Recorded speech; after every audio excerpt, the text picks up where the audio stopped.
ইয়াতো বন্ধ কৰি ল'ব ইয়াতে।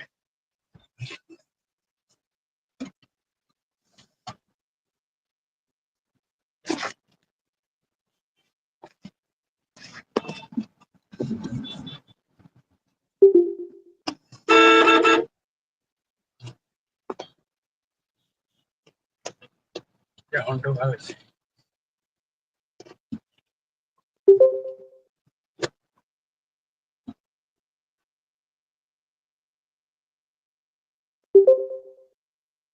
This conference will now be recorded.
মইতো অন আছো না।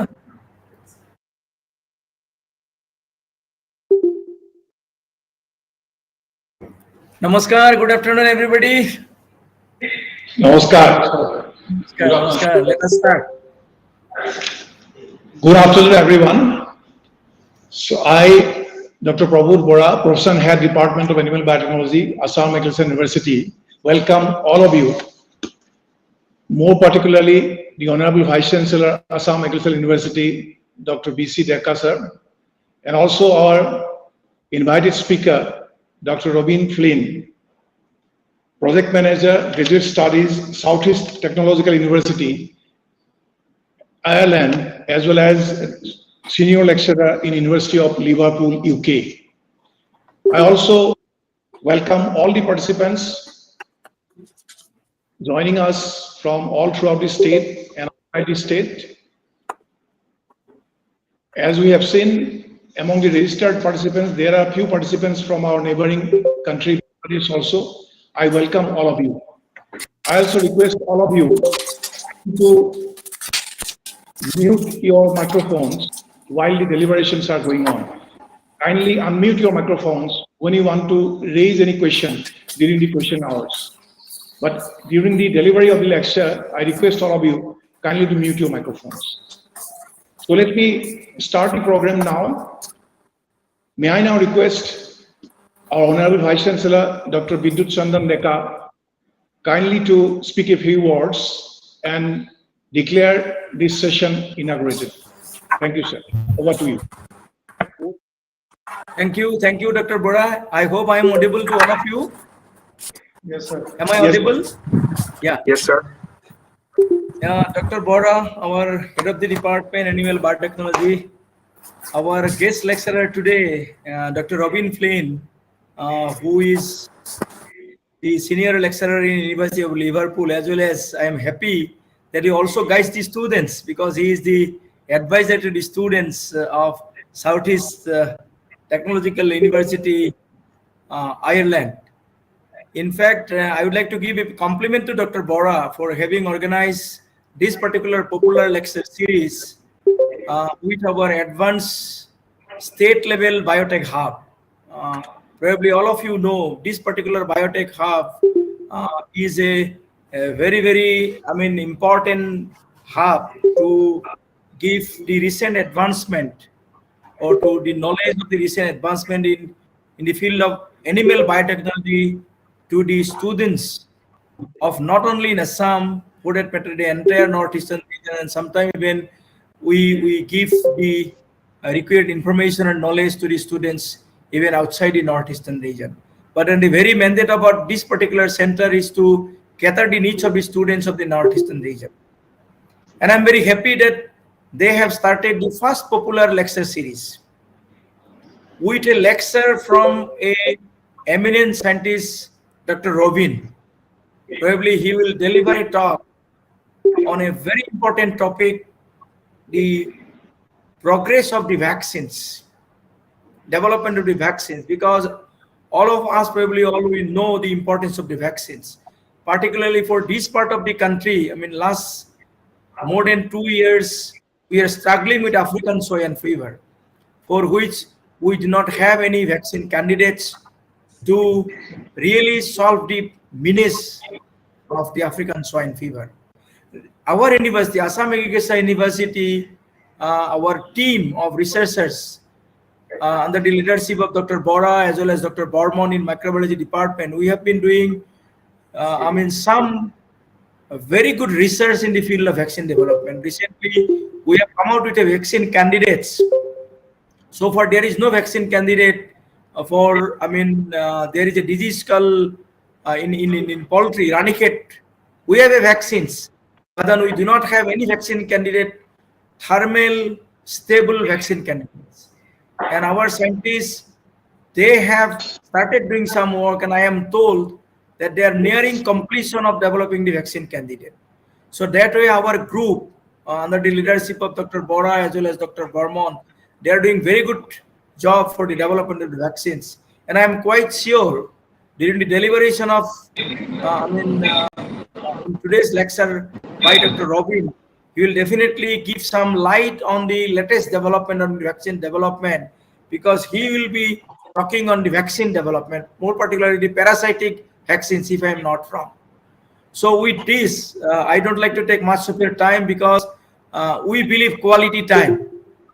And I am sure Dr. Robin will take some time so that the participants will really understand the insight of the vaccine development. And since this is the first lectures, I would like to give a big compliment to Dr. Bora for having chosen Dr. Robin, who has been doing very good work, as well as he is also the project manager for attracting students to the University of, Southeast University at Ireland, Technological University in Ireland. So I am pretty sure he will do this justice by delivering the lecture on the topic that has been chosen. And with this, I declare the lecture series open and hope everybody will enjoy his lectures. Thank you very much. And I'll just leave because I have another engagement. So I don't like to keep waiting. Thank you very much for having me invited over here to speak few words. Thank you very much.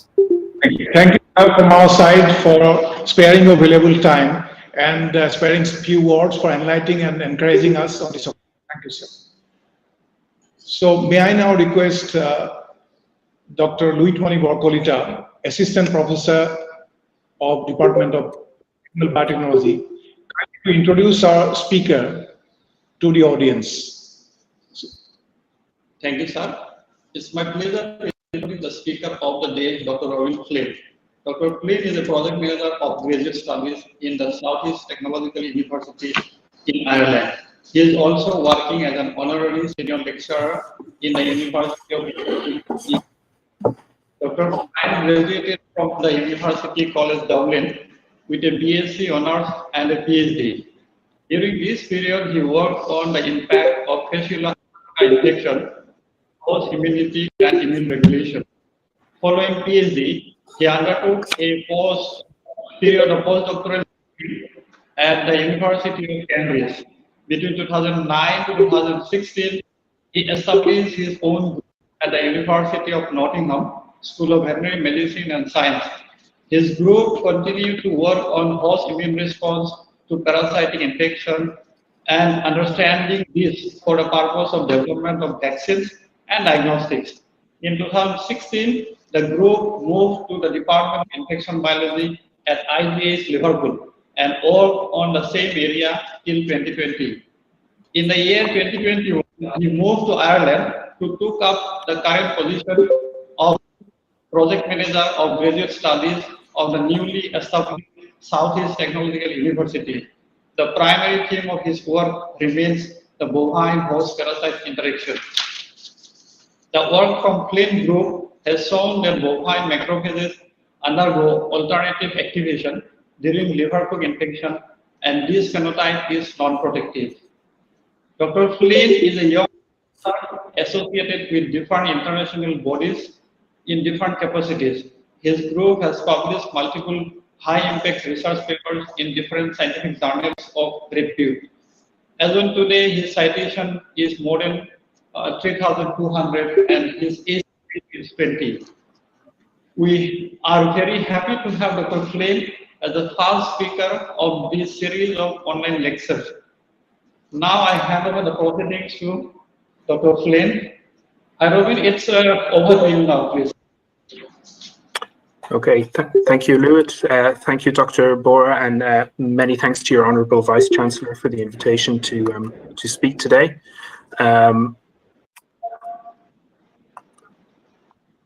What I'll do is I'll share my screen, and hopefully you can all see that now. Yes. So, okay. What I would like to do is to speak on the work of my group that we've been conducting for many years now, and as has been outlined, has spanned a number of different universities, beginning at the University of Nottingham, laterally at the University of Liverpool, and most recently here at the new Southeast Technological University, where I am responsible in a director capacity for the Graduate Studies Office. And what I want to speak on, or the topic I want to speak on today, is the work that our group has been doing, trying to understand the interface between helminth parasites, their bovine host, and what lessons this can teach us from an immunological perspective, but also how these lessons can contribute towards vaccine development. And I will say initially, when I begun my own group, I was very much just interested in the immunological lessons, and the interest in harnessing this as an antiparasitic vaccine only came later, which is a surprise to some people. I don't think I need to overstate the importance of parasite infection, especially in a veterinary institute and university such as this. Within an animal health context, parasite infection, we can broadly categorize the three major impacts as following. There are welfare and compassion issues related to ongoing chronic infection and the impact this has on animal welfare and quality of life. Importantly, and perhaps most importantly, is the negative impact on production. So if we consider farm animal production, specifically within this context, there is a huge impact on the production values of sheep, cattle, goats, pigs, and so on and so forth. This has a secondary, often undefined and very hard to quantify impact, which is the indirect impact on socioeconomic development and delivery. So for every farm animal that is negatively impacted by parasite infection, there is a farmer farming that or producing that animal that then has an onward negative consequence. And I think that's really important and something that we need to consider more and more as we move forward into developing or control mechanisms for parasite infection. A second negative impact on production is as an increasing parasite load develops within a herd of animals, for example, or a flock of sheep, there is an environmental impact on this flock or on the production of this herd. And that can result from increased drug use to combat parasite infection, or indeed the production value is not as efficient as it could be. So in essence, we're using more grain, more animal feed to get the same weight of carcass out at the end of the day. And this has a big impact as well when we think about how sustainable our farming systems can be. And this is something that we need to keep a very close eye on into the future. And I'm sure I don't need to underline that risk for my colleagues such as yourselves today. And then finally, parasite infection, not often thought about in terms of a zoonotic risk, but there is a large zoonotic risk associated with many multiple parasite infections, including the one that I'll hone in on today, Fasciola species, that's growing, and perhaps it's underreported. So in comparison to, let's say, the zoonotic risks that we traditionally associate with bacterial or viral infections of farm animals, those that are associated with parasite infections are often under-quantified and under-identified. And I think this is going to be a growth area in the next decade, as increasingly the space that we give over to farming and to livestock raising increases as well, as we look globally. To give a little bit of context about the market size when we think about combating it, specifically parasite infections in animals, this is the total market size globally. And this is the market size in terms of what we consider to be the main ways of combating infection. So we've got parasiticides here, which are our traditional drugs that we associate with both endo and ectoparasites. We have medical feed additives. We have other pharmaceuticals. We have anti-infectives.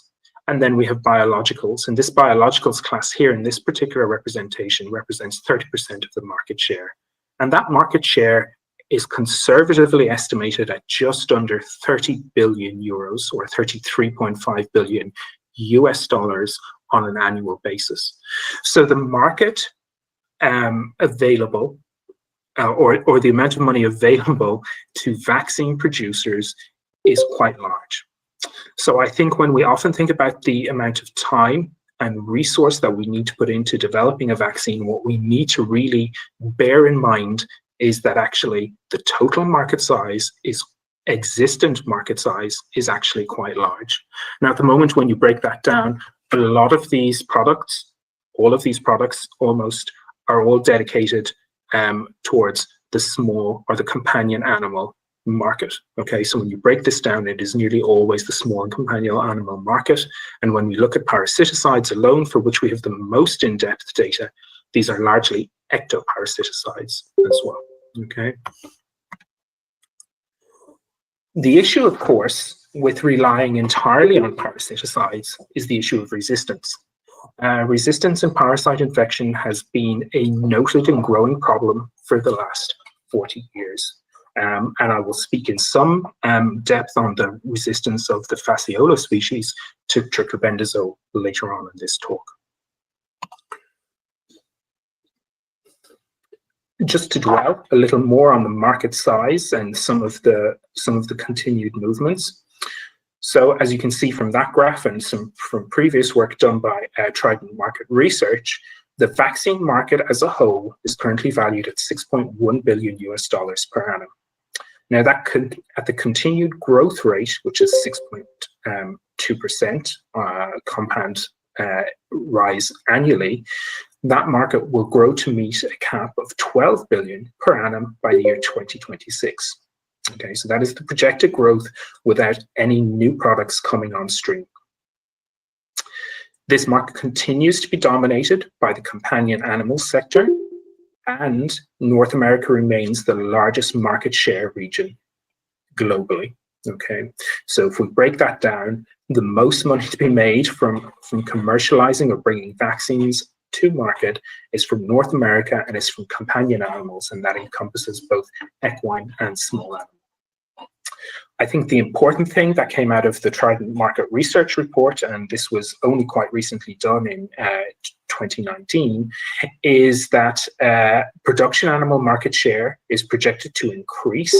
And I think importantly, the diversity of vaccine technologies is also predicted to increase. So it is likely that what we will see is that we will have a move away from traditional inactivated or attenuated vaccine modes into those more diverse modes, such as RNA vaccination approaches or multiple subunit vaccine approaches and candidates. And I think the appetite and the uptake and the public perception of diverse modes of vaccine technology, as you can see over the recent 2 years with the global response to the COVID pandemic, has been favorable. So people have traditionally been reticent to engage with an RNA vaccination approach. However, most recently, this has gone away, in part due to the fact that RNA vaccines have proved to be so efficacious and safe thus far. So I think this is a good thing for veterinary vaccine researchers and producers, especially those such as ourselves who are concerned with the large animal sector, and those perhaps who are looking to diversify their mode of vaccine delivery, or were previously more traditional and old-fashioned approach to vaccine mode delivery has been somewhat stifled.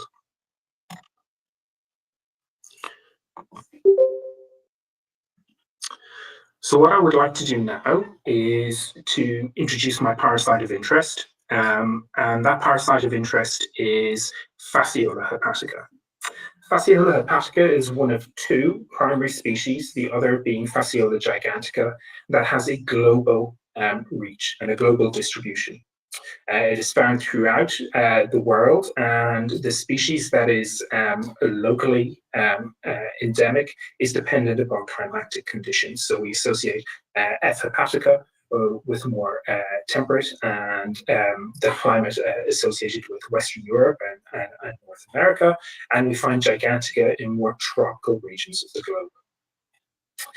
Dependent on the host species, it can be an acute or a chronic trematode infection.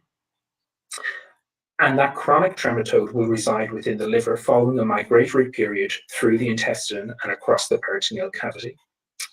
The infectious agent or the infectious stage is the Messecaria, and recent work has demonstrated that these Messecaria are indeed quite long-lived and environmentally resistant.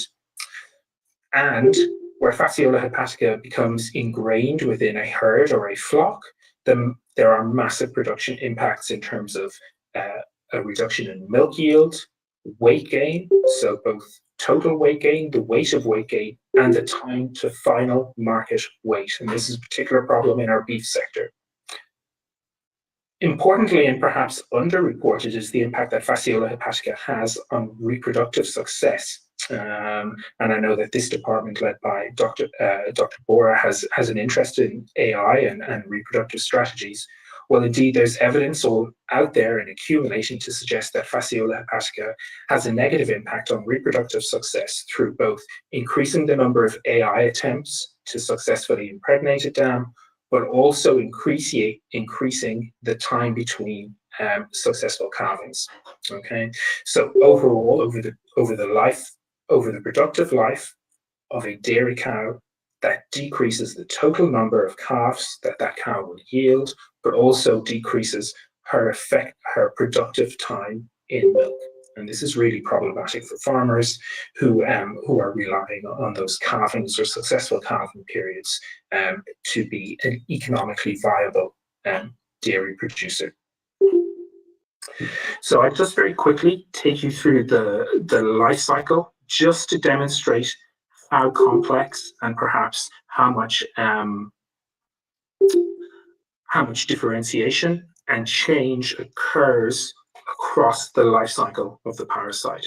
So the life cycle of the parasite begins typically with ruminant hosts, and these are the definitive hosts. These will be infected with mature adults. I will say the adults are hermaphrodites, but there is more evidence to suggest that sexual reproduction and crossing takes place within the liver rather than asexual reproduction being the primary mode of egg production. Unembryonated eggs here, point 1 in this life cycle diagram, are passed in the feces of the infected host.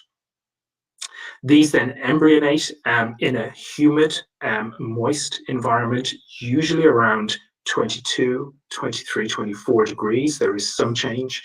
And in darkened, so shaded environments. So what we tend to see is this takes place under vegetation or indeed near the beginning of a water body. Out of these embryonated eggs, a myristidia emerges. This is free living, and it's able to seek out and penetrate a host, a snail host. And this snail host is the intermediate host, and these are typically Galba truncatula snails when we think about Fasciola hepatica. Within the snail host, the Myristidia then rapidly undergoes development from a sporocyst to a radia to a cercaria. The cercaria then emerge again, another free-living stage, albeit short-lived stage of the parasite, with a tail. This enables the free-living or the free-swimming cercaria to exit the aquatic environment and to move upwards on herbage, grass, or other foliage. There, the tail is lost, and the cercaria becomes insisted to become a mesh cercaria. This is then ingested by the host, and then so re-begins the life cycle. Within then the duodenum, immature or newly existed juvenile flukes emerge from these mesh cercaria. And we can recreate this environment and this process in the lab, and I'll talk you through some of the work we've been doing on that later on. And these newly encysted juveniles then migrate through the intestinal wall, across the peritoneal cavity, and penetrate the liver parenchyma, where they hope to finally emerge within the bile ducts, where they undergo a final growth phase before becoming reproductive. And dependent on the size of the definitive host, that reproductive stage happens at normally between 10 to 12 weeks in a sheep host, but within a cattle, within an infected cow, that reproductive phase of the adult fluke does not usually take place until at least 12 weeks post-infection. And more likely what we see is anytime between 12 up to 16 weeks post-infection. So how are we controlling fasciola hepatica? Thus far, we're using triclobendazole. TBCZ is most frequently used to control the parasite in livestock. It is the drug of choice because it targets both mature parasites, and it has a very long-lived action within the host. Of course, there are issues with this, and there has been a profile of triclobendazole resistance emerging for some time now, since the 80s. The first report was in Australia, and since then there's been a global profile of triclobendazole resistance to complement that. More recently, and perhaps more worryingly, there is an emerging multi-drug resistant profile of parasites. So these are both triclobendazole, albendazole, and other drugs. And there are at least 2 documented and published cases of zoonotic transmission of these multi-drug resistant parasites into a human host. So this is quite worrying. As a result of this, much of Western Europe has adopted a move towards a targeted testing and treatment plan, and this requires a more intensive testing period so that individuals are tested, and based upon their previous treatment history, there is then a resource allocation in terms of the drug that is made available to those animals. This obviously has a lot of downstream impacts in that it takes a lot of time and effort from both farmers and vets alike to perform this task, and it often is, in terms of benefits yielded, they're often minimal. So, despite these problems and despite the efforts of many that have gone before me, there is still no vaccine that has received regulatory approval thus far. And if we look at the vaccine candidates that have been trialed, and this table is adapted from a review article that was published by Professor Terry Spittle's group in International Journal of Parasitology, and it takes you through a number of different vaccine candidates, either those that were trialed as single vaccine candidates or those that were trialed as combination vaccine candidates. And what you can see quite clearly is that those candidates which were trialed as single vaccine candidates are more likely to fail in multiple different species. And so this is indicated here by achieving 0% protection in a study or more than one study. And what we do see is that likelihood for failure is reduced once we have a combination approach to vaccination. So this would indicate that a single vaccine candidate is not an effective approach in attempting to deal with fasciola. And I think some of the work that I will present today supports that finding. And the work that we've done on the interface between the host and the parasite also supports that finding through the complexity that it reveals. So the hurdles to anti-fasciola vaccination, well, they're myriad. And what I'll do is I'll just briefly touch on these. So first of all, it is a migratory parasite. There is a peritoneal cavity involvement, and this is actually a very difficult immunological context to target. So effectively recruiting or driving an active immune response or targeting it towards the peritoneal cavity is a difficult undertaking. It also has the potential to offset a lot of immunopathology. So it is perhaps something that we need to avoid. There is significant developmental change within the host. So within the definitive host, the parasite undergoes a lot of developmental change. So physically, we can see a lot of change in how the parasite looks, and that is accompanied by a change in the antigenic profile. So we need to consider this when we consider the antigenic profiles of juveniles and adults. And then lastly, the long-term tissue resident phase of the parasite infection contributes to an anergic or regulatory T cell profile. And I've highlighted here some work that I did very early on in my own career, where I demonstrated that pre-existing fasciola infection had a negative impact upon the adaptive immune response to a secondary infection, such as tuberculosis. And this is just one example of this anergic or regulatory T cell profile. So these are the hurdles. Our own immunological rationale for targeting different stages of the parasite is thus. We think that looking at the newly encysted juvenile is really important because it is susceptible to typical or prototypical or stereotypical type 2 immune responses, effector immune responses within the intestine. We also believe that it's very important to target this long-lived phase where the parasite generates this anergic response and resides within the liver, relatively untouched by the immune response, especially when we see it established in chronic infections. This is important both for long-term productivity of the animal, but also for those impacts upon bystander immunity that we see taking place. So these are the two phases that we've decided to focus on. So when we think about parasites, we often think about how they manipulate those host immune responses.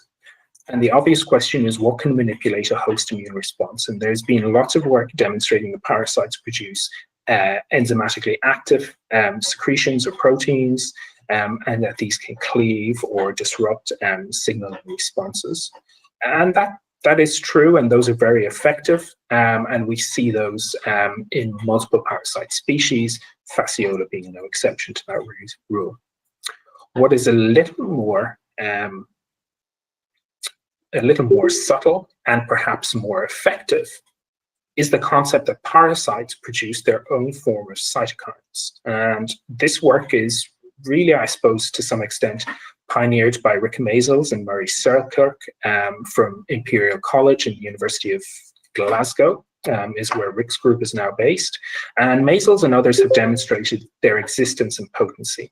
So when I first began my lab in 2009, my first PhD student set out to try to identify a number of parasite cytokines from within Fasciola hepatica. I have to say our early efforts were very unsuccessful. Our failed attempts to identify these in liver fluke included yeast prey-bait interaction assays, so using complementary yeast mating to rescue defective yeast strains. We used RNA probes of display libraries that contained the genome of Fasciola hepatica, both adult and juveniles. And then, becoming desperate, we also used a degenerate PCR strategy using schistosome sequences as the anchor sequences for PCR primers in these assays.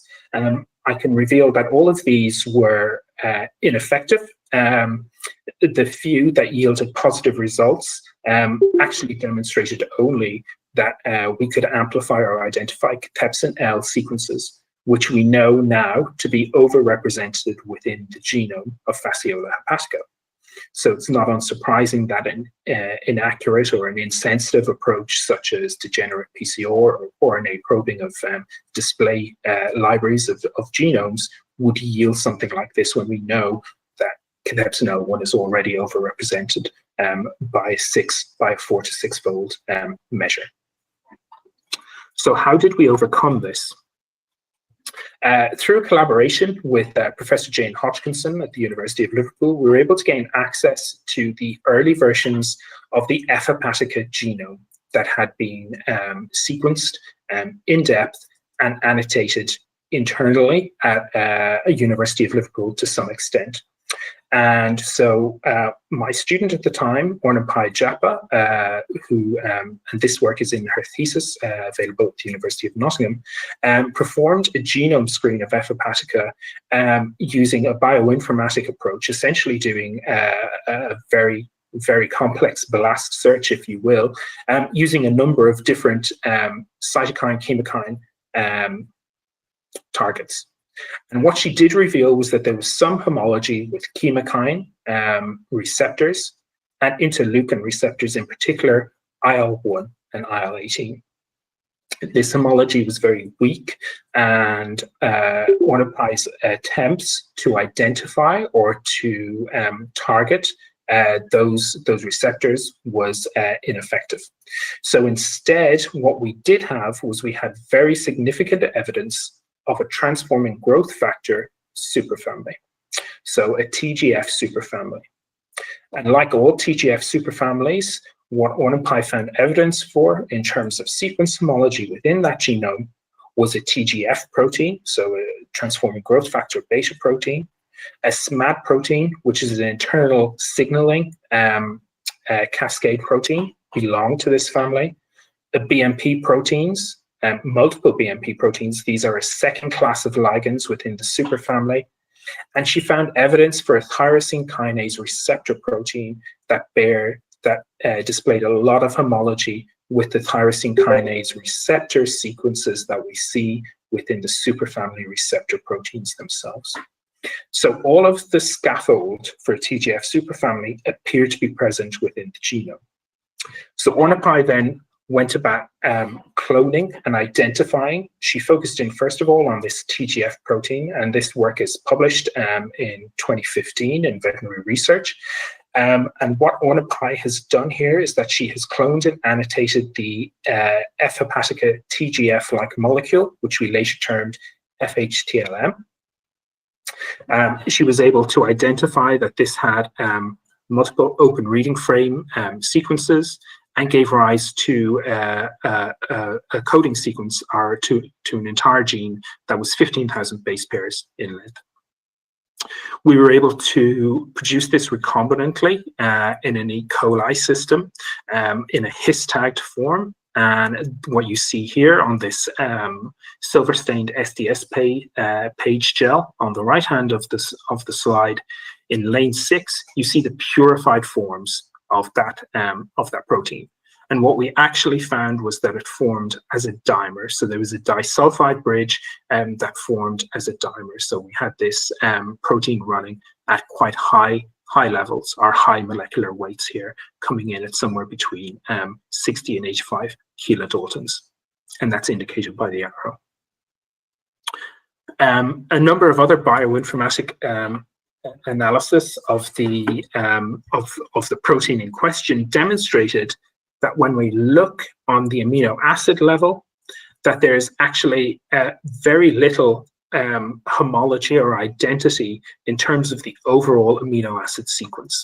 Okay, so there is, dependent on who we look at. So if we look at, for example, the TGF-beta1 protein from Homo sapiens or from Bos taurus, so from humans or cows, we find that there's only a 32% identity, and that's seen here in the top 2 lines of this table 1 at the very end of this slide. And what you actually see is that the that the most homology that we actually identified was in schistosoma protein. And you see that here, down here at 58% homology when we look across the different amino acid sequences.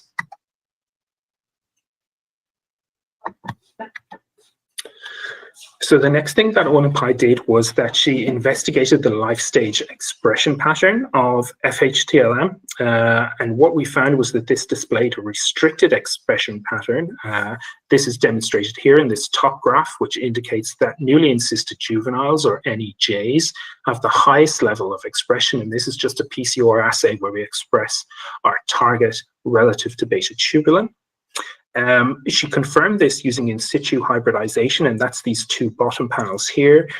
E is is newly encysted juveniles. These are approximately 2 to 3 hours following excistation using an in vitro system in the lab. And this is probed with the sense probe, and then panel F is probed with the scrambled probe. So this is our negative control in essence.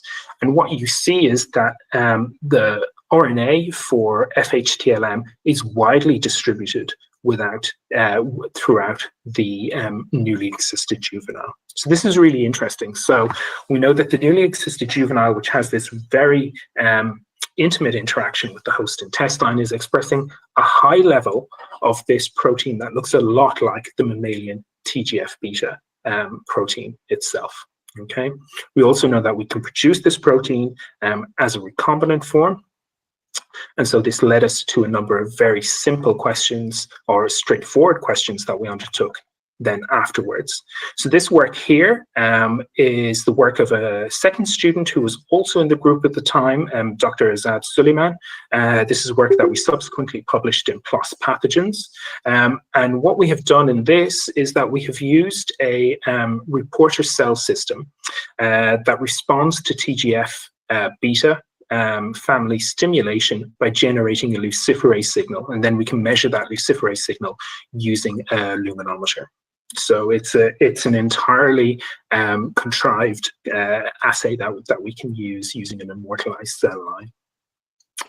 And what we have done here is we've taken purified FHTLM, and this is in the top figure. This purified FHTLM in the top figure, and we have titrated the dose of this into our luciferase assay. And then we have converted the luciferase units into a standard TGF activity, and this is seen on the y-axis. So we have basically plotted this on a standard curve.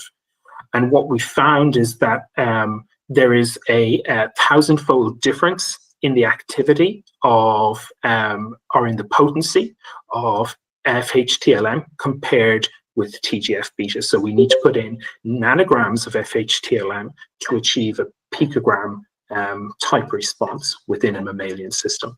But we do see a very nice dose response curve, which indicates that what we're seeing is a genuine biological effect. Now, using the same system, what Azad was able to do was that he took the same luciferase reporter system, and it was able to inhibit the effects of FHTLM using a polyclonal anti-TGF-beta antibody. This polyclonal anti-TGF-beta antibody, which is sourced from R&D Biosciences, is generated against a mix of TGF proteins, including both frog, mouse, and human.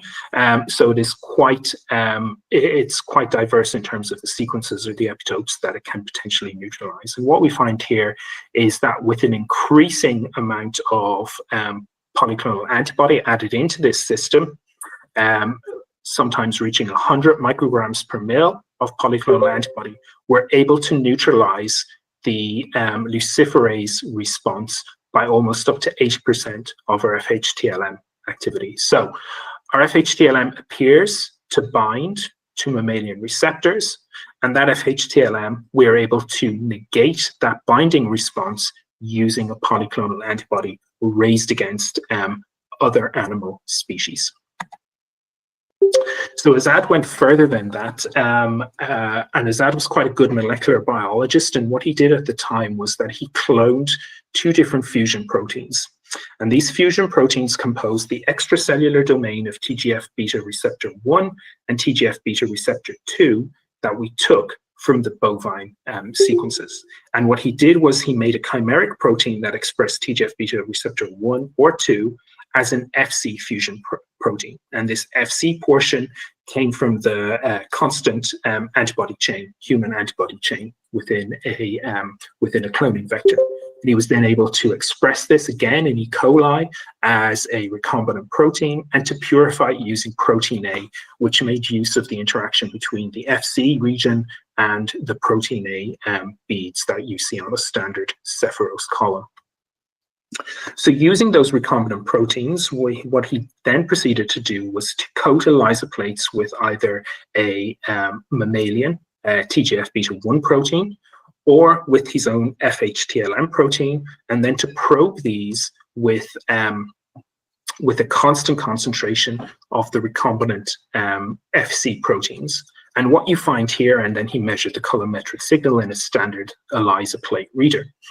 And what we find here is that actually, as the protein concentration of TGF-beta receptor 1 FC increases, we see a very nice, almost linear response to the mammalian protein, and likewise here with TGF-beta receptor 2, but we see a very kind of stunted response between FHTLM and TGF-beta 1 receptor.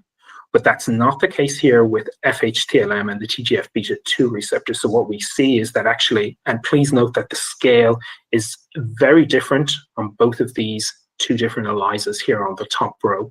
So the TGF-beta 2 receptor scale goes from 0 to 4. However, on the TGF-beta 1 receptor graph, that is going from 0 to 0.8. So the magnitude of response is much greater in the TGF-beta 2 receptor chimeric proteins, and that stands for both mammalian and FHTLM proteins in this case.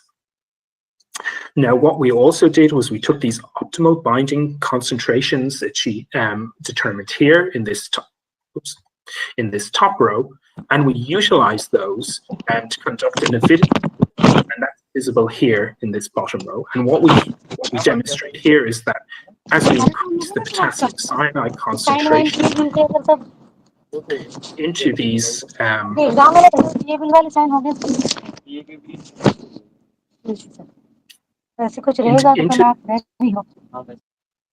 into these ELISA assays,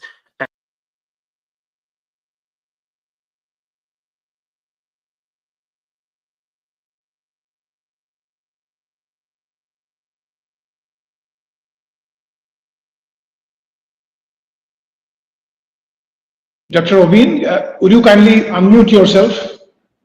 Apologies. So the take-home message here from this avidity assay is that it requires a much greater concentration of potassium thiocyanate to disassociate the binding interaction of TGF-beta receptor 2 chimeric proteins from the FHTLM protein. So this again reflects that binding kinetics that we see in the mammalian system. So Azad went further than that, and what he did was he looked at the migration of SMAD proteins, endogenous SMAD proteins. So he purified bovine PBLs and he subjected them to stimulation with either FHTLM or mammalian TGF-beta. And then he monitored the migration of these SMAD proteins into the nucleus. And again, FHTLM was able to induce SMAD3 migration into the nucleus. So indicates an active response within the mammalian system to this FHTLM protein. Now, we were very interested in trying to identify what the phenotype of multiple mammalian cells was following FHTLM responses, and I'll just summarize here what we have seen before I take you through to the most interesting finding from this work. So FHTLM was able to inhibit the fibroblast proliferation response, and it was also able to inhibit a wound closure response in a scratch assay model, again mimicking what we saw with mammalian TGF-beta. Both of these effects were also blocked by the TGF-beta inhibitor SB43152, which is actually a scaffold molecule for a drug that's currently in clinical trials. Now, we noted that in these fibroblast models, arginase 1 levels were affected by FHTLM culturing, and so this caused Azad to investigate the impact of FHTLM on the bovine macrophage phenotype. Now, having spent much of my career to date looking at alternatively activated macrophages, I was almost expecting there to be an alternatively activated macrophage phenotype. That was not the case. What Azad found instead was that FHTLM provokes a regulatory macrophage phenotype, and that is a macrophage that is intermediate in arginase, negative for inducible nitric oxide, but high in IL-10 and high in surface expression of PD-L1. So that was really left of field for us. And again, Azad was able to demonstrate that this impact of FHTLM was dependent on the mammalian signaling system. So he used RNA interference to knock down the TGF-beta receptor 2 gene in bovine macrophages. And as a consequence of that, the regulatory phenotype that we saw following FHTLM culture was abrogated. So that's really important. So again, for all of these phenotypes, we're confirming that we need an intact mammalian system. And I think this is really important, and this shows the kind of lessons that we can learn from parasite immunology, because up until now, macrophages are known to be potent killers of helminths, in particular juveniles. And this really nice work from Rob Anthony and Joseph Urban that was published in Nature Medicine in 2006 showed that arginase itself had that effect on Helgomysoides polygyrus within the intestine. And what you can see here going from left to right in these panels is you can see this is a Helgomysoides polygyrus L3, and this is encysted within the lumen of the intestine. In panel C, you see H. polygyrus L3 larvae unaffected by the immune response, and this is during a primary immune response. In the middle panel, what you see are these dark granules, which is measure of cytochrome C, which is evidence of parasite degeneration or killing. And this is following successful recruitment of alternatively activated macrophages to the site of parasite encystment. And in panel E, what you see is you see a reduction in these black granules, or a reduction in parasite killing, because these mice, which were undergoing a secondary infection and so were immune to the parasite, were also fed an inhibitor of arginase in their water, BEC1, simultaneously. So what this demonstrated was that arginase was essential to the protective immune response that we see in some secondary parasite infections. Now, likewise, Dufus and Franks, in a seminal publication in the 80s, had demonstrated a killing effect using bovine granulocytes and immune serum in F. hepatica juveniles, so indicating that an ADCC type effect might be in action against F. hepatica. So Azad then investigated this ADCC type effect and this regulatory macrophage effect using FHTLM as an effective immunomodulator. And so what we had was we have a number of different conditions. So in panel A, what we have here is we have cells, and these are macrophages plus newly encysted juveniles with no serum. Then moving on, we've got cells plus newly encysted juveniles plus antibody that's either taken from immune or non-immune cattle. And then we've got two further conditions, which is where we've added FHTLM or TGF-beta to these macrophages before incubating them with newly encysted juveniles and antibodies. And what we can see quite clearly in panel A in the second treatment is that actually once we add immune serum into this experimental system, we induce the killing of parasites, and that parasite killing is mediated by nitric oxide. And we can see that here in panel B, where the nitric oxide increases in the same scenario.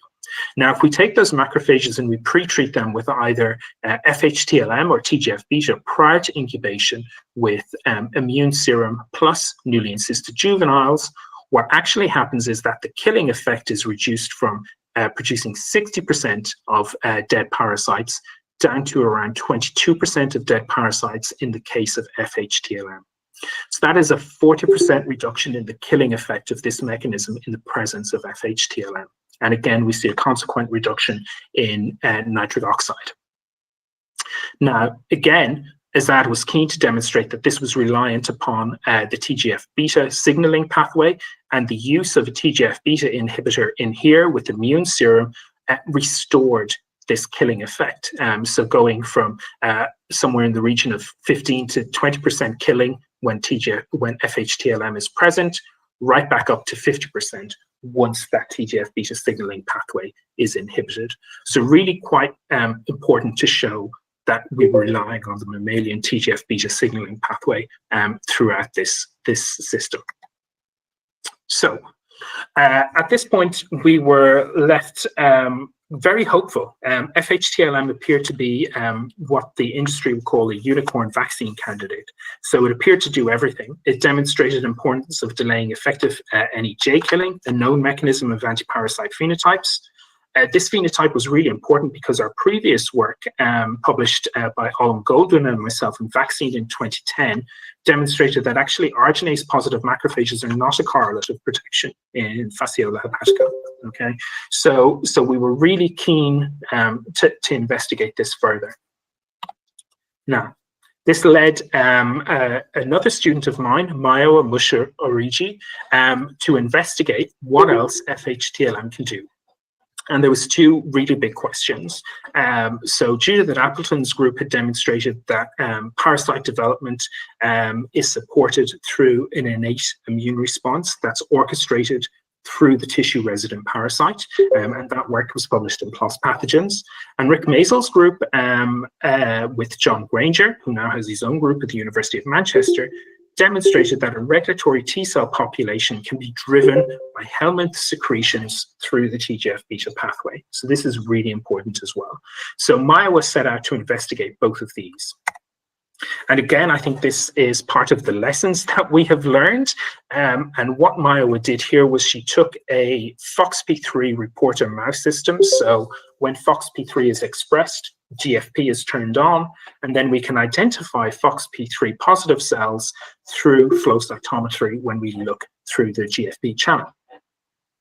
And what Mayowa did was she cultured purified CD4 T cells from these mice to induce FOXP3 here. And in panel B, you can see quite clearly that we have 41% expression of FOXP3 GFP in the upper quadrant compared to panel A, which is the non-stimulated, where we have less than 1%.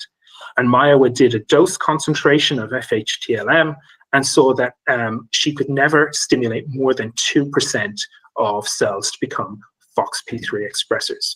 Okay, so this is quite significant. The same culturing system failed to induce CD4 T cells to express either PD-1 or CTLA-4. So this indicated to us that actually FHTLM wasn't inducing a regulatory T cell phenotype similar to what Rick Mazel's group had identified. So they're not driving that regulatory T cell population, contributing to a later chronic immune environment. What about recruitment of innate immune cells and support of parasite development? Well, Mayowa was able to show that CD4 T cells cultured with FHTLM produced RANTase, and that this production of RANTase was dependent upon two things: an intact protein, so heat inactivation in that upper panel demonstrates that RANTase goes away, and again, use of that TGF-beta signaling inhibitor also demonstrates that RANTase production is negatively impacted. And so what Mayowa did was she then tried to utilize FHTLM in a eosinophil migration assay. And this is really heroic work in that Mayowa had to generate eosinophils from bone marrow, which takes a number of weeks, and then subject them to this migration assay using supernatant that has been cultured or conditioned either by FHTLM or using an eotaxin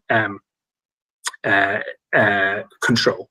And what you can see here actually is that eosinophil migration was minimal at best. So using FHTLM conditioned supernatant, we were able to achieve somewhere in the region of 10 to 14% of eosinophil migration. Now, if anyone has experience of these migration assays, they're incredibly subjective.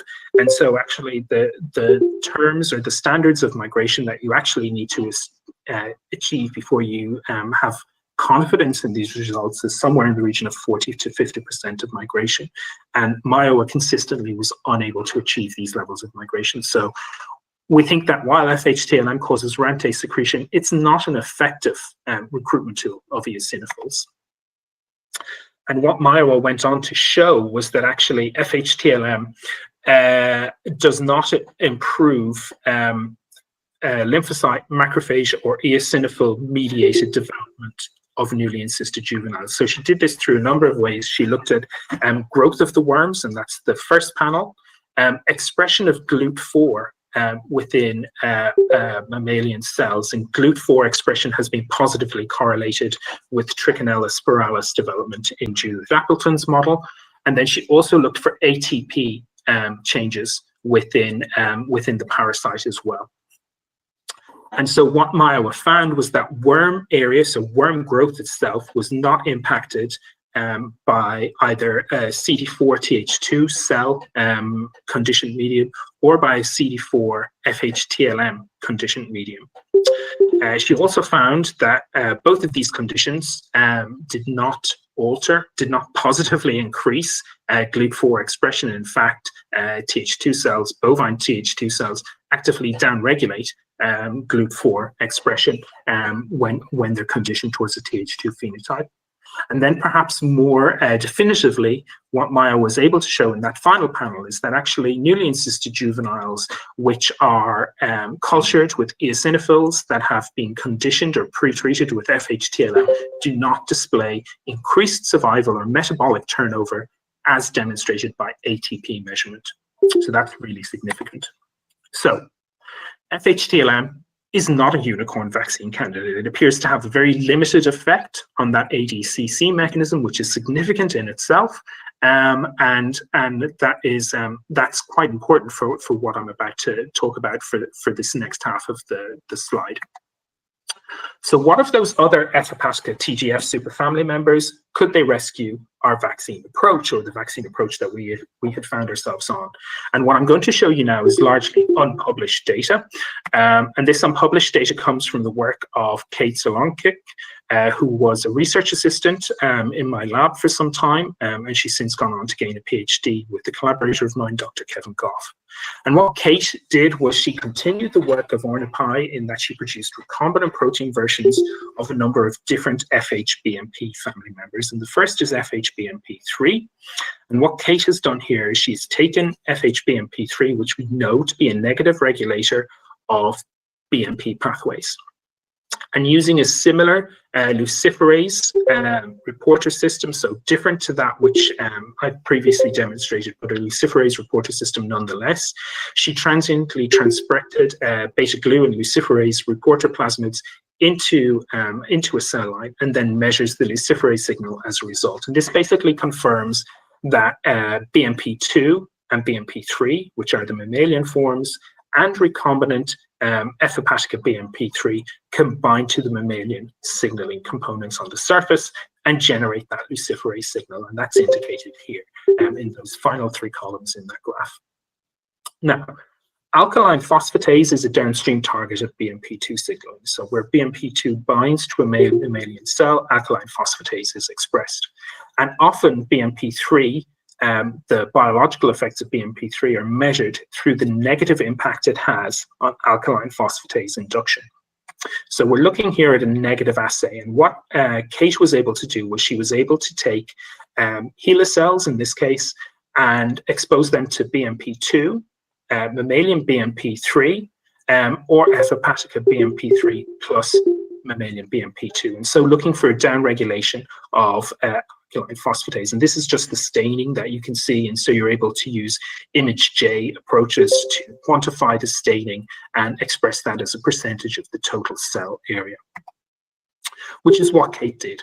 And so what we see here is that there's no induction of ALP or alkaline phosphatase by mammalian or fasciola BMP3 alone, and that both had a negative effect on BMP2 with FHBMP3, so the fasciola homologue being equal to that of the mammalian homologue. And you can see that here in the latter two-thirds of that first graph showing that once we added BMP3 and FHBMP3 to the culture system, we no longer saw any induction of ALP. And this is a dose-dependent effect. So where we increase the dose, and this is again in nanogram quantities, and from 200 to 350 nanograms per mil, we see a consequent dose-dependent inhibition of ALP activity in these cells. So on the face of it, FHBMP3 appears to bind to the mammalian receptors receptor complex, and it appears to have a similar function to mammalian BMP3. So I'll bring you back to some of our work that we have done in vivo in our cattle models of liver fluke infection. And one thing that we had noticed is that F. hepatica requires glucose from the host during liver infection. And we know from other work that a Th2 response is responsible for inducing a brown adipose tissue phenotype. And so a Th2 response could in effect reduce the levels of available glucose to the parasite. So to counter this, could the parasite have evolved or adapted its own FHBMP3 protein to avoid this starvation response? And there's some evidence of this already in that suppression of leptin levels in a protective T. spiralis infection model was associated with worm expulsion. So keeping leptin low negatively resulted in lower glucose levels and ultimately resulted in the worms being effectively expelled from the intestine of mice infected with T. spiralis. And what I show you here is data taken from experimentally infected cattle over a time period of 16 weeks. And we can see that within these animals by week 13, the serum glucose levels of these animals are significantly increased compared to the same animals in a naive state. Now, similarly, when we measure leptin, so which controls food intake in cattle, leptin levels were higher in those cattle. So cattle were taking in more food, but it was resulting in more free glucose in the system. So could this free glucose be beneficial to the parasite? And could the parasite be using FHBMP3 to ensure a glucose supply? Okay, so really quite interesting counter host response mechanisms here. So if the host attempts to reduce glucose to starve the parasite, then the generation of brown fat via type 2 response would help this. Now, most people think that the generation of brown fat is a positive consequence of the type 2 response, but I would suggest that perhaps brown adipose fat is an effector mechanism of a type 2 response. So it has evolved as a byproduct of anti-helminth immunity. So if this is true, then we would expect that the parasite may have developed something to counter this, especially in a parasite that's long-lived like Fasciola hepatica. So if the FHBMP3 can counter this, then we should be able to demonstrate this using a BMP7 assay where we generate adipocytes. Okay, so we adopted a protocol from Zhang et al., and this was published in Nature in 2008, where they looked at the effect of BMP7 on generating brown adipose tissue. And so this is quite a long-lived assay, taking 7 days, where you pulse with BMP7, and then you get adipogenic induction, and then you change your growth medium so that it contains insulin and T3, and then at day 3, you're able to stain for lipid generation using oil red O staining here. And the addition of BMP7 in this early stage results in a much greater generation of lipid staining within these cells. And so we hypothesized that the addition of BMP3 or FHBMP3 at day 0 for 3 days would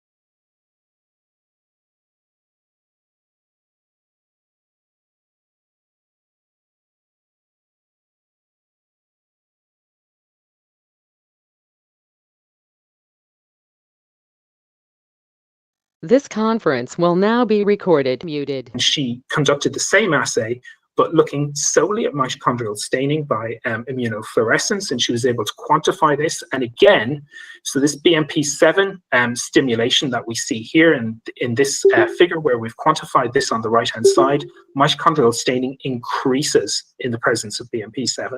And that BMP7 positive effect on mitochondrial staining is again negated by the addition of either BMP3 or FHBMP3, so either the mammalian or the liver fluke homologue.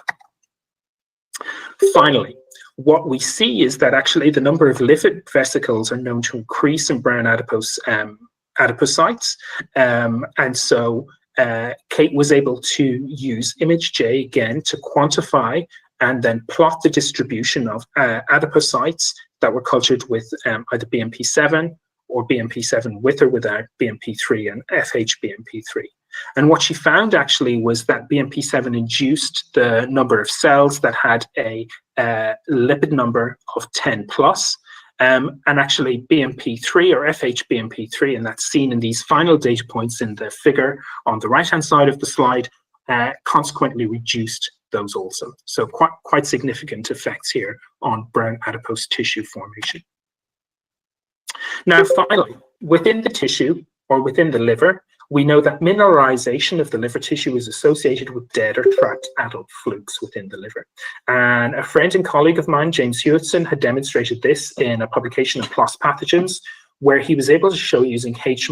polygyrus that immunized mice, and that's visible here in the top right-hand H&E staining of this mouse intestine, was actually able to effectively wall off or trap migrating parasites. And so we believe that the same process is at work in liver fluke infection. And when people attend autopsies or postmortems of cattle that have been infected with Fasciola hepatica, they do note that there is often a large degree of calcification or mineralization taking place within the liver, especially where there's evidence of dead or dying fluke. So it appears to be a natural way of minimizing the impact of liver fluke within that final tissue.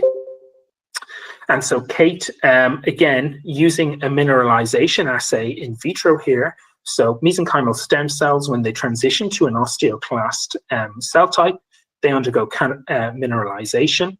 BMP2 promotes this, and FHBMP3 appears to be able to negate this again. So using fuchsin red as a staining marker for mineralization after 3 weeks of culture, Kate was able to visualize here quite a lot of staining. You can see this in the BMP2 panel. And then when we quantify this across all of our culture conditions, we see that there is some negative impact, albeit not that large, of FHBMP3 on that calcification effect. So FHBMP family members, they block mineralization processes leading to walling off of adult parasites. They appear, at least on the face of it, to circumvent the generation of brown adipose tissue, leading to more available glucose. And these are two key components of survival for adults within the chronic stage. So we took this forward in a vaccine challenge model, and this will be familiar to many people. What we used rat vaccination and challenge, where we had 3 immunizations 2 weeks apart using a cocktail of growth factors that we've identified before rats were subsequently challenged orally with 30 Mescaria. And I'll take you through our findings here. And on this first slide, I want to present the parasite burden and the gross pathology as we measured it within the liver. And this is the number of parasites recovered. So for those animals that were infected, we found a range of parasites recovering going from 2 to 9, which is standard in this rat model. Those animals that were infected and received adjuvant only, and this adjuvant was alum in this case, so very simple, very straightforward. Those animals had addition of alum had no effect on parasite burden. Now, once we immunize these animals with alum and a growth factor cocktail at either a high or a low dose, we see a significant decrease in the parasite burden. So the maximum parasite burden here in the low dose is 5, and in the high dose, it's 3. Okay, so taking the overall or the mean or the average parasite burdens down to 2 or 1.5 versus 6 for those non-protected animals. That translated into a significant effect in terms of the gross pathology. And what we have here is we have a non-infected, infected plus adjuvant, and then our two immunized groups, going from left to right. And what you can see here is that actually the protective effect was associated only at a high dose with a reduction in the gross pathology score in these animals.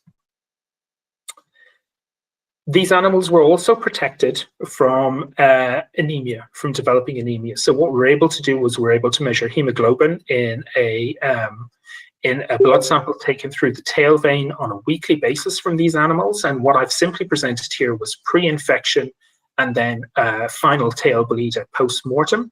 And what we've done is we've measured hemoglobin in a little handheld device. And you can see here going from left to right, what we have is we have non-infected animals, first of all, and there's no difference between pre-infection and post-mortem. So these are naive animals effectively for 12 weeks. Then we have the infected plus the infected and given adjuvant. And you can see here that there's a significant decrease in hemoglobin levels. And this decrease in hemoglobin levels is offset by immunization at both high and low dose. So effectively protecting these animals from one of the production consequences that we see in large animals. Now, what about markers of adaptive immunity? We saw evidence for an anti-LFH IgG1 antibody response in these animals. This is a log10 titer. That's in the upper panel. And again, so these were not impacted by the dose of the vaccine candidates that we used, were significantly greater compared to those animals that were simply infected or given adjuvant alone. And perhaps most significantly is that when we looked at serum interferon gamma levels, which are a correlate of protection in ruminant models of vaccination, we found that serum interferon gamma levels were elevated in both immunized groups. So again, indicating that we were protecting animals against parasite burdens, pathology, production effects, and generating correlates of immunity. So, very quickly, what are the lessons that we have learned, or that I have learned? Perhaps more significantly is that immunomodulators make promising vaccine candidates. Single candidate vaccines are unlikely to be successful. This is based on prior studies and our own findings that I didn't show you, but we did have a number of experiments where we used a single growth factor to no effect. Significantly, the patterns of immunomodulators may show conservation, but functions are not conserved across Helminth species. So F. hepatica TGF-beta is not equivalent to H. polygyrus TGF-beta, and I think this is really clearly shown in that work by Maioa, who found no evidence of FOXP3 induction. Importantly, functions within Helminths are not universal either. So we do not get equivalent effects on macrophages versus T cells. So if we think that a parasite is exerting an effect on macrophages and T cells, then it may not be the same immunomodulator, and we may need to encounter or use two immunomodulators in our vaccine formulation. And again, this supports point 2, that single vaccine candidates are extremely unlikely to be successful moving forward. And I think really important for us is that correlates of protection are not shared across parasite species. So there will not be a universal approach to anti-Helminth vaccine delivery. And unfortunately, this means we're going to have to take a parasite species specific approach to vaccine development in terms of either mode or composition as we move forward. And so in terms of our hurdles and where we're going, so we know that F. hepatica has multiple members of the TGF-beta superfamily. There's diversity within the family in terms of the parasite and host-specific effects. Incorporating these into a vaccine cocktail shows early promise in both a rodent and bovine model. And we need to optimize this cocktail for delivery in ruminants. So we've done one experiment in cattle that has shown a similar pattern of protection, but it needs optimization in terms of the quantity to be delivered, the timing in terms of number of vaccines, and the gap between individual vaccinations as well. And finally, one thing that I didn't get to touch on today was that we need to overcome the anergic T-cell effect common during infection. And what I'll do here is I'll simply point you to this paper that a postdoc in my group, Dr. Divya Sachdev, produced, which demonstrates that the chronic stages of bovine fasciola are dominated by CD4 T-cell exhaustion. And this is antigen specific, and this is going to be a key thing that we need to overcome if we're to effectively generate long-lived, protective, adaptive immunity. And I think I'm going to end on that note. I would very quickly like to thank the funders of this work, BBSRC, Wellcome Trust, Innovate UK, and latterly the University of Liverpool Commercialisation Fund. There's been many people in my group who've contributed, and I will highlight those top 5 people. They're in bold, and they've all completed PhDs, either with me or subsequent. So Ornapai, Divya, Kate, Mayo, and Azad were all instrumental in the work that I've shown today. I'd like to thank major collaborators over the years, Jane Hodgkinson, Kevin Goff, Ben Madison, and Richard Eames. And I would like to thank you all for your attention this morning. Thank you very much. Thank you, Robin, for a wonderful presentation. And it's always great to hear from somebody who has basically the first-hand experience or sharing the things that that he is dealing on the bench. So now the session is open for discussion, and I'd like to request the participants to ask questions if they are having. They can unmute themselves and then ask the question so that Robin can take the question.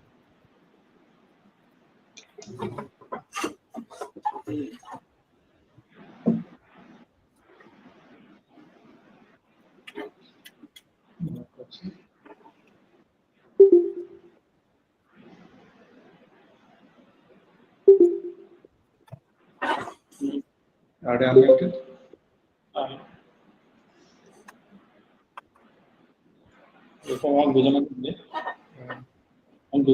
So, Dr. Robin. Yes. So, some vaccine, is it? Sorry? You develop some vaccines. Yes, yes.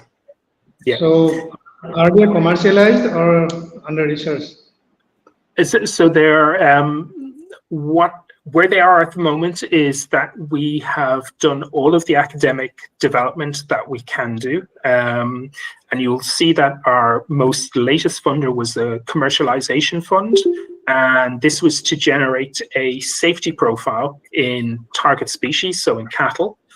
We've completed that work. That work has been done not by my group, but by a contract research organization. And the reason for this is because it forms part of a safety package that we will use to then sell the license for the vaccine onto a larger pharmaceutical company. So what we decided quite early on was that we didn't have the facilities or the capacity to commercialize this vaccine within the university. And so for the vaccine to be successful, we had solicited a number of pharmaceutical companies, so all of the traditional ones that you can think of, Zoetis, Novartis, and so on, if they had interest in licensing this vaccine from us and then commercializing it to bring it to market.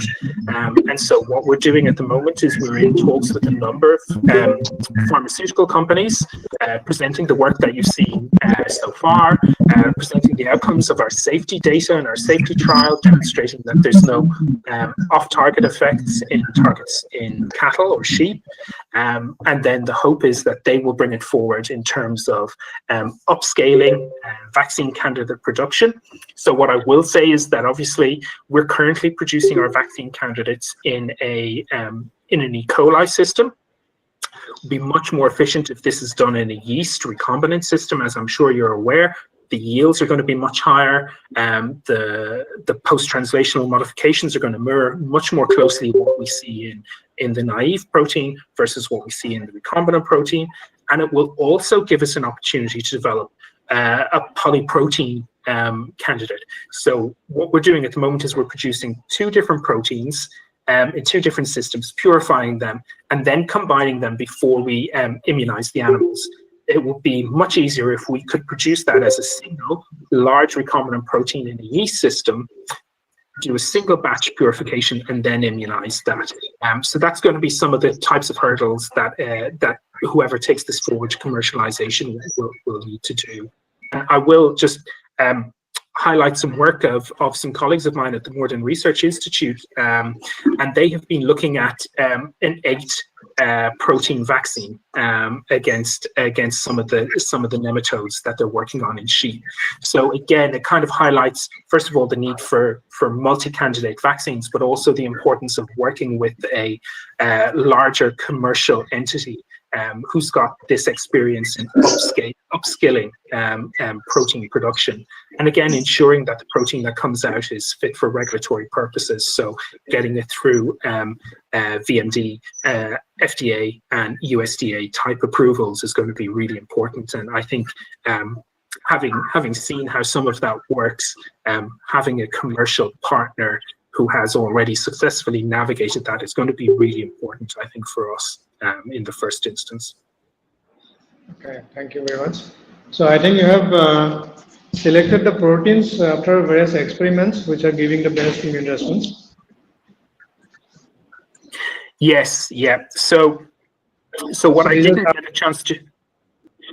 Are the surface proteins of the parasite? Yes. So what I didn't get a chance to show was that protein secreted by the parasite in the host, okay, and that actually these proteins are recognized by both antibody that's generated during the course of a natural infection. So if we take cows that are infected naturally, and we take their sera, that sera will recognize our vaccine candidates on a Western blot or in an ELISA format. And I think even more importantly than that, what we're able to do is we're able to demonstrate that there's antigen-specific CD4 T cell response against these proteins, again, using CD4 T cells that we've recovered from the hepatic lymph node of infected animals. So in an endogenous or a completely natural setting, the animal sees and is exposed to these proteins, so we know that they are secreted in that regard.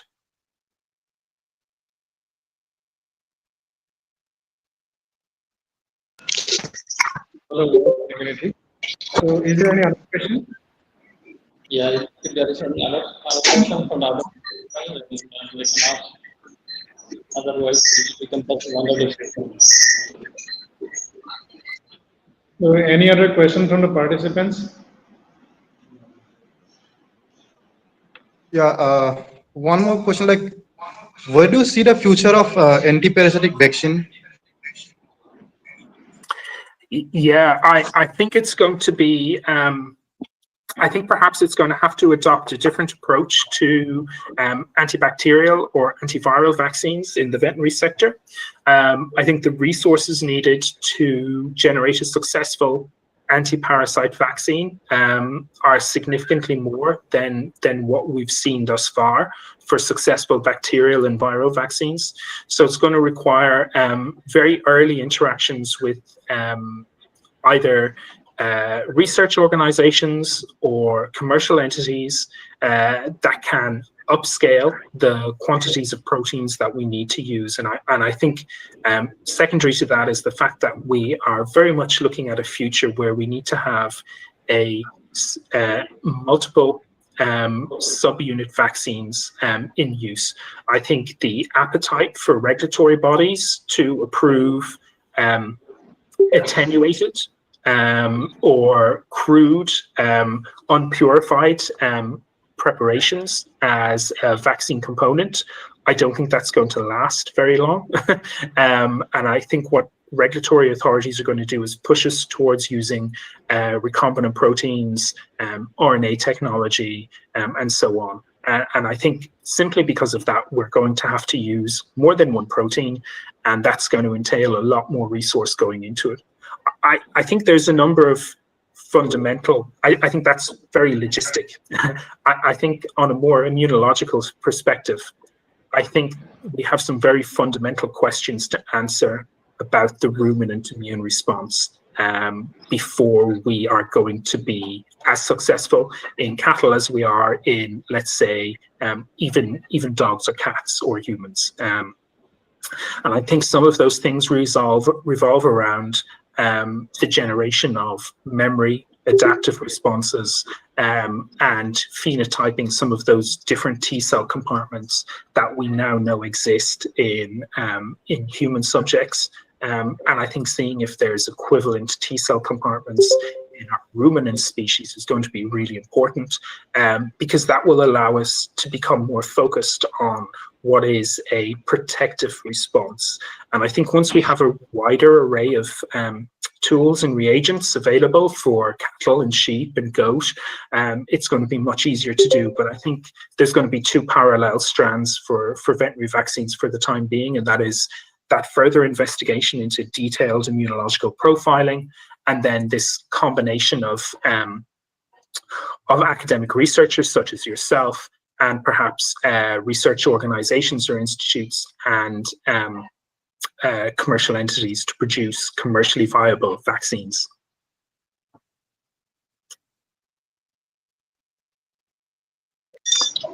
I have one question. Do you think that having antiparasitic drugs is negatively impacting vaccine development?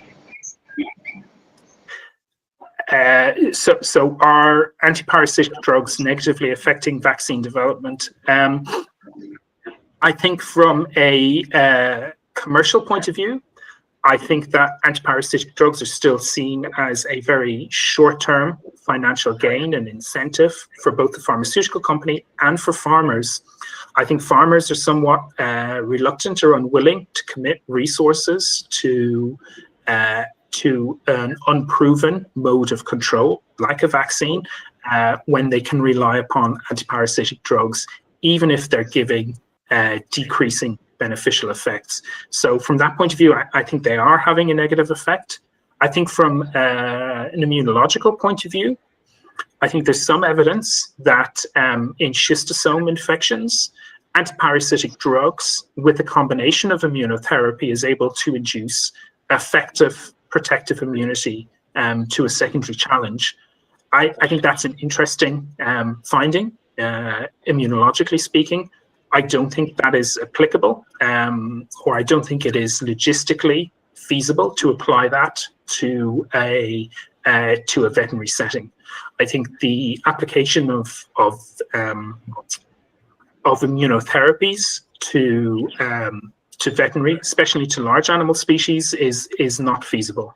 So we've attempted some experiments along these lines, and it's simply not possible from a production point of view. So I think overall, yes, continued antiparasitic use is having a negative impact on the vaccine space. So we have one more question in the chat box. One of the participants is asking, what are the different modes of delivery for antiparasitic vaccines? Yes, so this is quite early on when people are thinking about different modes, and normally we think of a traditional intramuscular through the flank type approach in terms of delivery. But there is some work ongoing on two different modes, and that is directly targeting the intestinal mucosal surface. Okay, so we know that vaccine producers have managed to introduce IBR vaccines for cattle that can be applied intranasally. We also know that collaborators are using an orally delivered vaccine against trichostrongulates. So they have a very successful trichostrongulate model vaccine, and what they're attempting to do is to encapsulate this so that it survives oral passage and is delivered directly into the intestinal mucosal environment. And you can see the obvious benefits to this because it generates that protective response at the site of initial challenge and colonization by the parasite. So I think that's very exciting.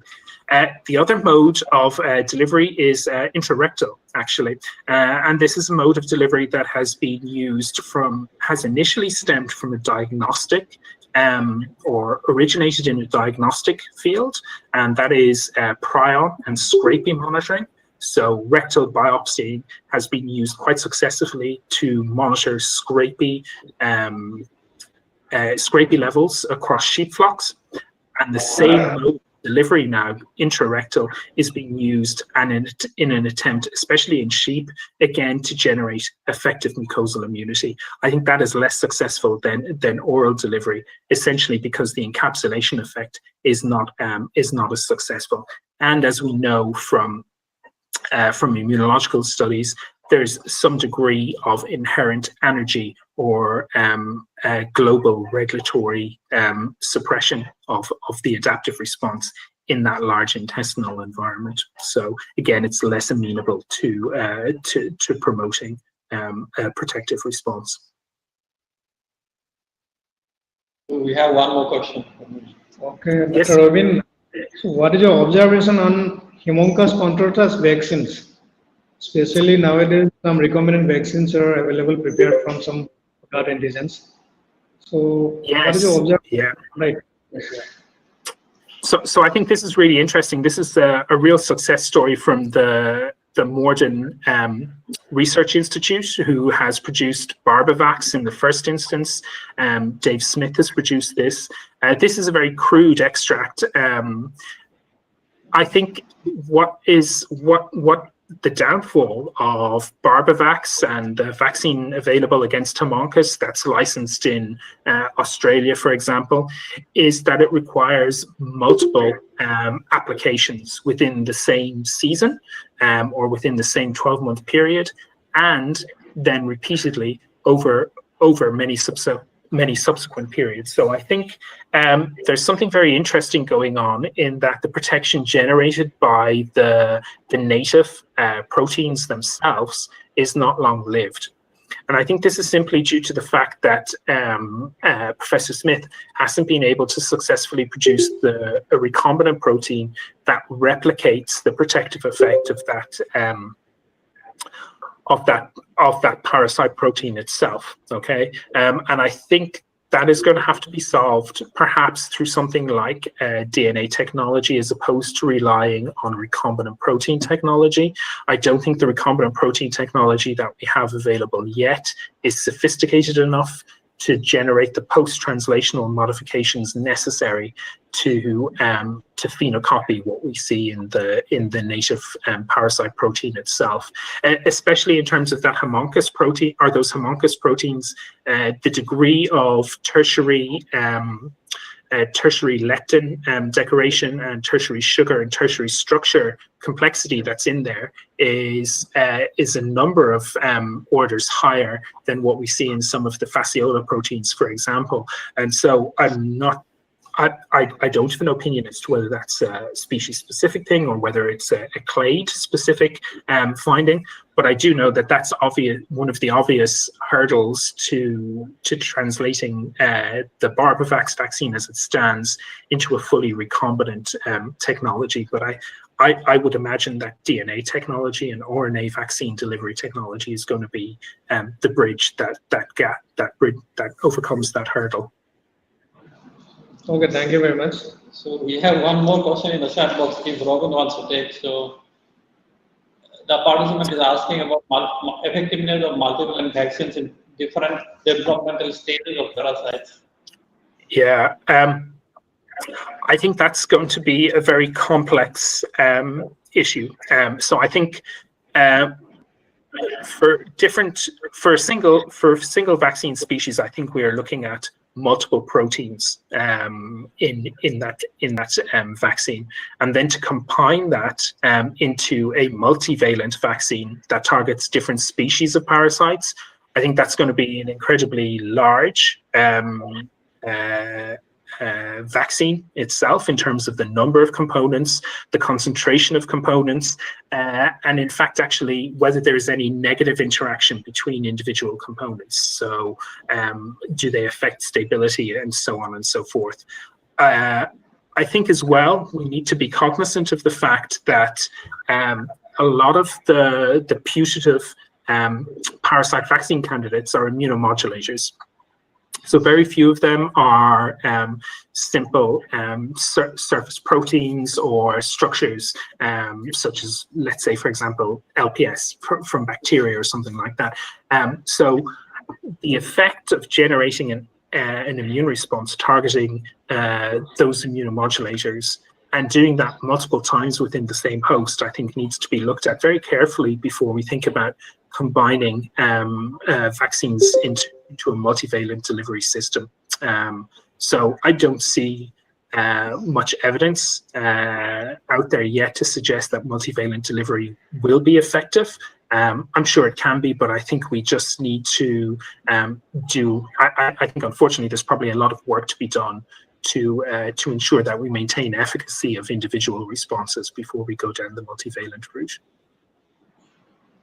Thank you, Robin. Thank you once again. Now we would like to move to the next agenda, and I would request Dr. Deepak Dekha, Associate Professor in the department, to offer the formal vote of thanks. So good afternoon, everyone. So at the very outset, on behalf of the Department of Animal Biotechnology, Faculty of Veterinary Science, Khanapara, and the DVD-funded project, Advanced Level State Biotech Hub. So we extend our sincere thanks to the Honorable Vice Chancellor of AAU, Dr. B.C. Dekha, for sparing his valuable time for inaugurating the online lecture series today. So he has been supporting us with his constructive suggestions and encouragement. So we are grateful to the guest speaker, Dr. Robin Flynn, Project Manager, Graduate Studies, Southeast Technological University, Ireland, for his excellent and very informative lectures. So his group has been working extensively on the immune response of the parasitic vaccines, and it's really very good presentation with excellent informations. And thank you very much once again for your excellent presentation. So I also express my sincere gratitude to Dr.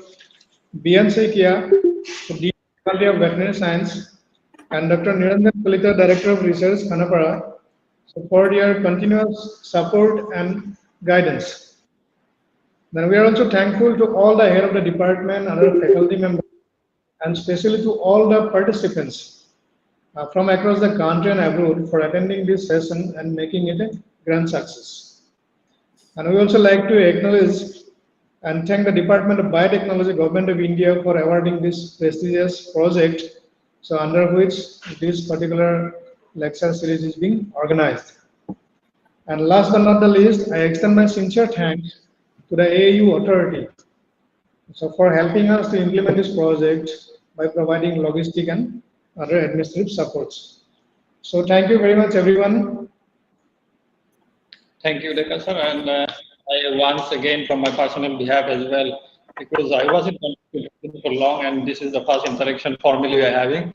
It was really great to have you amongst us, Robin. Thank you for sparing your valuable time. We expect similar kind of cooperation in days to come. Thank you, everyone. So I declare the session to end now. Yeah. Thank you. Yeah. Thank you, everyone. Thank you very much for the invite. Good luck with the seminar series. Thank you very much. Thank you. Thank you.